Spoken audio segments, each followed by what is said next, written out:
Haven. सोनं ही एक safe haven assets आहे.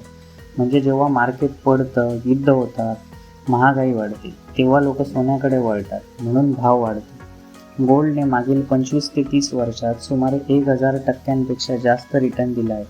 1995 ते 2000 दरम्यान सोन्याचा दर होता 4000 ते 5000 प्रति तोळा. आज 2025 मध्ये तोच दर पोहोचला आहे 1 लाखच्या आसपास. म्हणजे 1 तोळा सोनं 20 वर्षात सुमारे 20 पट वाढलं, म्हणजेच 1000%पेक्षा अधिक रिटर्न. जर तेव्हा तुम्ही 1 लाख गुंतवले असते तर आज तुमच्याकडे तब्बल 20 लाखांपेक्षा जास्त. सोन्याचे दर वाढण्याची कारणे. महागाई वाढणे. महागाई वाढली की लोक पैसे सोन्यात गुंतवतात, भाव वाढतो. डॉलर कमकुवत होणे. सोनं अमेरिकन डॉलरमध्ये मोजलं जातं. डॉलर कमजोर झाला की सोनं स्वस्त वाटतं, डिमांड वाढते. युद्ध किंवा संकट. युद्ध, कोरोनासारखी महामारी, लोक सोने खरेदी करतात. सेंट्रल बँकची खरेदी. RBI आणि इतर देशांच्या बँका जेव्हा सोनं खरेदी करतात, सप्लाय कमी होते, भाव वाढतो. डिमांड वाढणं. दिवाळी, लग्न यामध्ये सोन्याची मागणी वाढते, भाव चढतो. सोन्याचे दर कमी होण्याची कारणं. इंटरेस्ट रेट वाढणं. बँक व्याजदर वाढले की लोक फिक्स्ड डिपॉझिटकडे वळतात, सोन्याची डिमांड कमी होते. डॉलर मजबूत होणं. डॉलर महाग झाला की सोनं महाग वाटतं, खरेदी कमी होते. शांती आणि स्थिरता.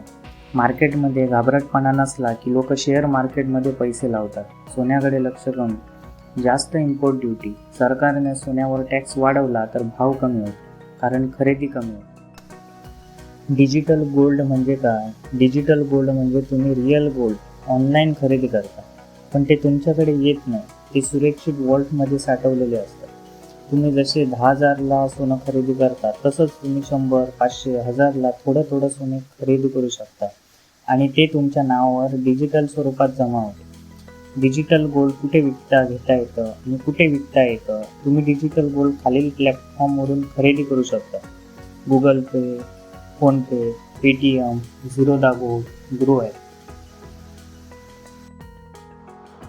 Gold investment. ही माझी गोल्डमधील स्वतःची इन्व्हेस्टमेंट आहे. मी 8.49ला घेतले टाटा गोल्ड ETFचे 800 शेअर आणि आज केवळ 3 महिन्यातच मिळतो 803 रुपयाचा प्रॉफिट, म्हणजेच ऑलमोस्ट 12% रिटर्न. मी आणखी 5000 शेअर वाढवण्याचा विचार करत आहे, पण जेव्हा योग्य संधी मिळेल, जेव्हा थोडी प्राईस आणखी खाली मिळेल, तेव्हा मी हळूहळू ते शेअर ॲक्युमुलेट करीन. मार्केटमध्ये घबराट, सोन्याचे दर वाढतात. मार्केटमध्ये विश्वास, सोन्याचे दर कमी होतात. सोनं ही शॉर्ट टर्म ट्रेडिंगपेक्षा लॉंग टर्म ट्रेडिंग सेफ्टीसाठी चांगली आहे.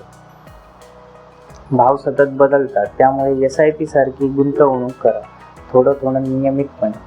भाव वाढणार हे कोणी 100% सांगू शकत नाही, पण बाजारात घडामोडी समजल्या तर अंदाज आपल्याला पूर्णतः बांधता येतो की मार्केट वर जाणार की खाली येणार.